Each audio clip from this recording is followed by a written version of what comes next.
You know, you're still an adult. You can't just me to do everything for you.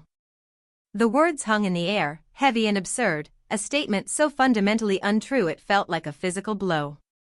I blinked, my eyes still adjusting to the dim light of the studio. The scent of turpentine and drying oil paint of familiar comfort suddenly soured. He stood by the easel, his shadow stretching long and distorted across the canvases stacked against the wall. My canvases. He gestured vaguely with his coffee mug, a gesture meant to convey weariness, perhaps even benevolence, but it landed with the chilling arrogance of a king assessing a peasant. My normal had always been a carefully constructed facade, a series of polite smiles and bitten tongues. It was a life lived in the shadow of his pronouncements, his expectations. He was my father, a man who had spent years cultivating an image of a generous provider, a stern but fair patriarch.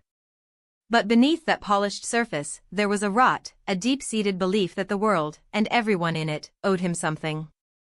And I, his only child, was the primary beneficiary of this belief.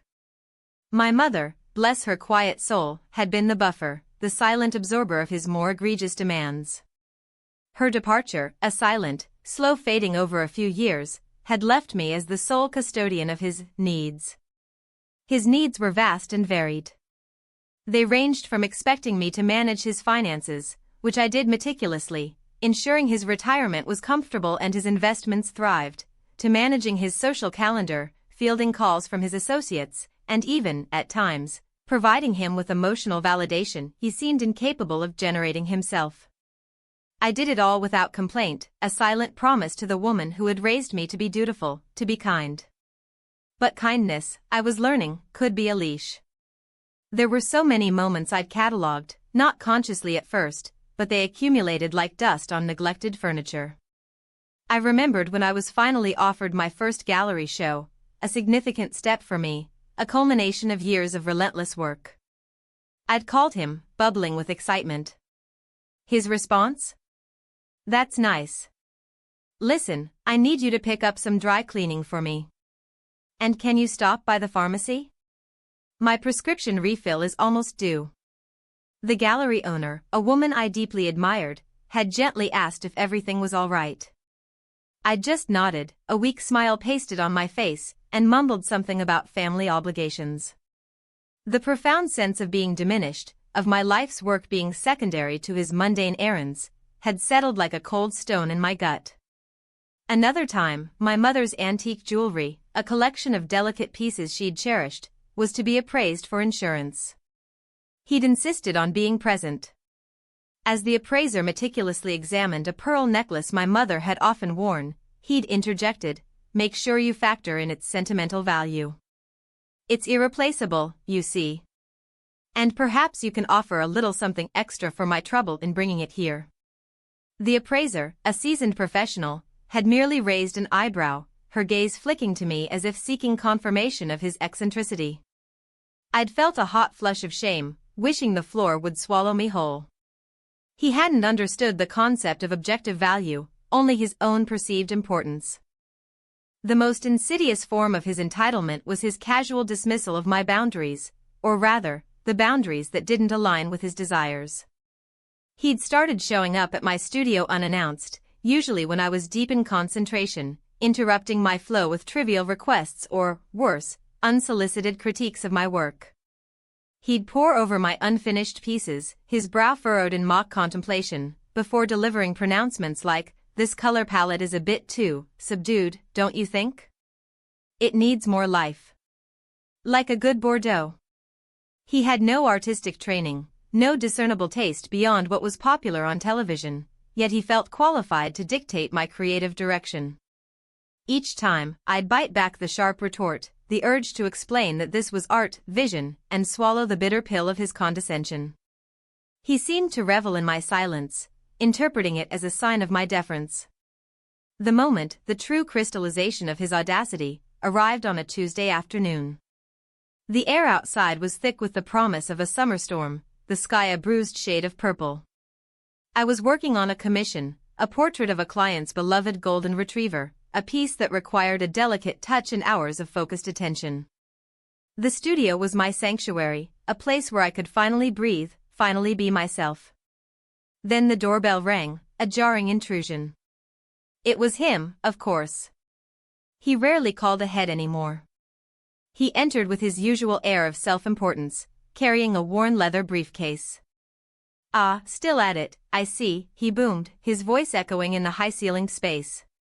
He set the briefcase down on my workbench, scattering a few stray brushes. "Don't worry about the mess. I'm here on business. Important business." I set down my palette knife, wiping my hands on my apron. "What is it, Dad?" My voice was tight, a familiar tension coiling in my stomach. He unlatched the briefcase with a flourish, revealing stacks of documents. "Well, you know how I've been talking about streamlining things, making sure everything is in order for the future?" I nodded slowly, dread coiling tighter.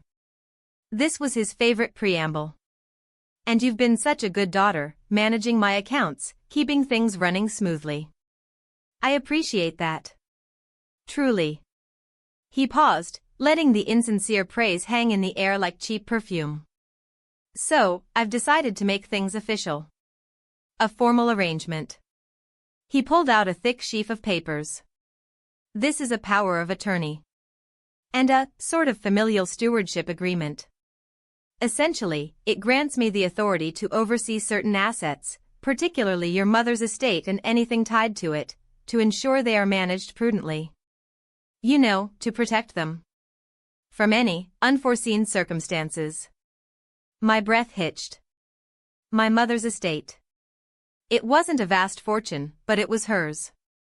The modest house they'd shared, the small investment portfolio she'd built over decades, the antique furniture, the jewelry I'd mentioned, all of it was meant to be divided equally between us, with specific bequests to charities she'd supported. I'd never questioned it, it was her will, her wishes. Oversee them? I managed to croak out, my voice barely a whisper. "What does that mean?" He waved a dismissive hand. "Just administrative oversight. You're busy with your art, and I have more time, more experience with these sorts of things. It's for your own good, really. To ensure everything is handled efficiently and without any emotional interference." He smiled, a tight, self-satisfied smile that didn't reach his eyes. "Think of it as me taking care of things, just like I always have. And, of course, there's a modest management fee for my time and expertise. Standard practice, really." The air in the studio grew thick, suffocating. The soft hum of the ventilation system seemed to fade, replaced by the thumping of my own heart, a frantic, trapped bird. He was talking about my mother's legacy, her last wishes, as if it were a business venture he was acquiring. And the management fee? The sheer gall of it. He'd never lifted a finger to manage her finances while she was alive, always relying on her quiet competence and, when she'd become ill, my help. I looked at the papers, the legal jargon a blur. But the intent was crystal clear. He was attempting to seize control, to consolidate his power, not just over his own affairs, but over the remnants of my mother's life, and by extension, mine. He saw my quiet compliance as weakness, my respect for my mother's memory as an opportunity for exploitation. The realization hit me with a physical force, a cold dread that seeped into my bones. He wasn't just being entitled, he was being predatory. He pushed the documents towards me. "Just sign here, here, and here. A few initializations. Nothing to worry about." His tone was light, as if he were asking me to sign for a package. But something inside me snapped. It wasn't a loud crack, not a dramatic explosion. It was a silent severing, a steel wire finally breaking under relentless strain. The years of biting my tongue, of swallowing my pride, of honoring his perceived authority, evaporated in that instant. His smug confidence, his absolute certainty that I would comply, was his undoing. He saw my hesitation not as a moment of consideration, but as the usual delay before capitulation. I didn't yell. I didn't accuse. I simply picked up the top document. My hands were steady. I read the first line, then the second. Then I looked up at him. His face was expectant, a subtle impatience flickering in his eyes. "No," I said. My voice was calm, clear, and utterly devoid of emotion. He blinked. "No? What do you mean, no? This is important." I pushed the papers back across the workbench, deliberately not touching his hands. "I mean no. I will not sign this." His smile faltered. "Don't be difficult. This is for everyone's benefit." "It is not for my benefit," I stated, my gaze unwavering. "And it is not for my mother's benefit." "You want to manage her estate? You'll do it the way she intended." I stood up, my movements slow and deliberate. I walked over to a locked cabinet in the corner of the studio, the one I kept my most important personal documents in. I retrieved a small, old-fashioned key from a hook by the door. He watched me, a flicker of something akin to confusion, then annoyance, crossing his face. "What are you doing?" I unlocked the cabinet and carefully pulled out a single, thick manila envelope. It felt heavy in my hands.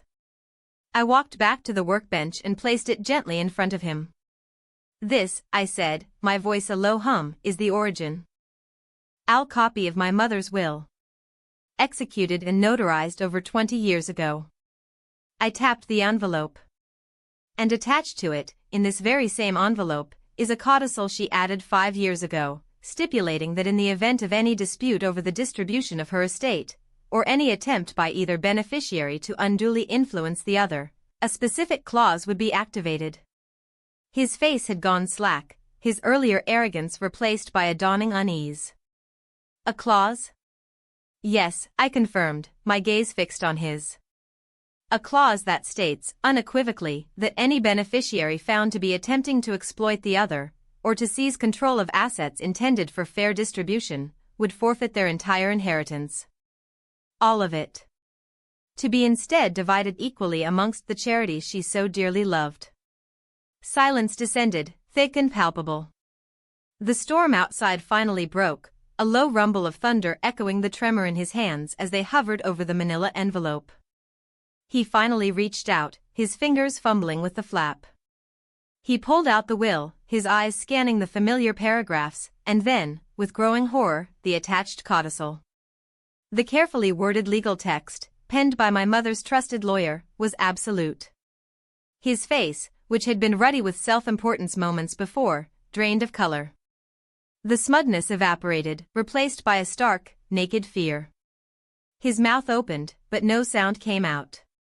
He looked at me, truly looked at me, for the first time in years, not as a subordinate, or an extension of himself, but as someone who held his fate in her hands. The dawning realization that his carefully constructed world of entitlement was crumbling around him, not with a bang, but with a quiet, precise action, was etched on his features. The smugness was gone, replaced by the hollowed-out look of a man who had finally been exposed. The next few days were a whirlwind, though not one I initiated. He called relentlessly, his messages growing increasingly frantic, shifting from demands to pleas. He'd clearly tried to get me to sign those documents, likely expecting me to cave as I always had. When I hadn't, and the full weight of the codicil became apparent, he'd likely panicked. Then the flying monkeys started. My aunt, his sister, called first, her voice dripping with faux concern. "Darling, your father is very distressed.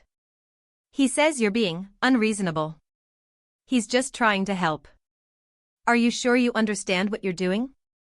I responded with polite, factual answers, reiterating my mother's wishes, which were, of course, available for her to read in the will. My uncle, always quick to follow his wife's lead, sent a series of text messages that were more accusatory, implying I was trying to cheat my father. I ignored them. His attempts to access my mother's accounts were met with immediate resistance from the bank, who had received clear instructions. His requests for legal consultation were met with equally clear advice, based on the ironclad codicil I had presented. His attempts to leverage his social connections were met with awkward silences and polite refusals. The man who had always been the center of his own universe suddenly found himself on the periphery, his reputation for shrewdness replaced by one of avarice and desperation. The house, the one I'd grown up in, the one filled with the echoes of my mother's gentle laughter, was sold. Not to him, but to a young couple who promised to cherish its history. The investment portfolio, painstakingly built by my mother, was liquidated and distributed, the bulk of it flowing to the animal shelters and children's charities she had loved. He received nothing. Not a single penny. The management fee he'd so confidently expected was rendered moot. I continued to paint. The studio remained my sanctuary. The scent of turpentine and oil paint was no longer soured by dread, but by the quiet satisfaction of a task completed. There were no victory dances, no gloating posts. Just the steady rhythm of the brush on canvas, the creation of something beautiful from the quiet destruction of something ugly. He was gone from my life, not with a dramatic confrontation, but with a silent, absolute severing. The consequences of his 11 years of entitled abuse had finally found their quiet, deserved reckoning. And in the stillness of my studio, surrounded by my work, I finally felt peace.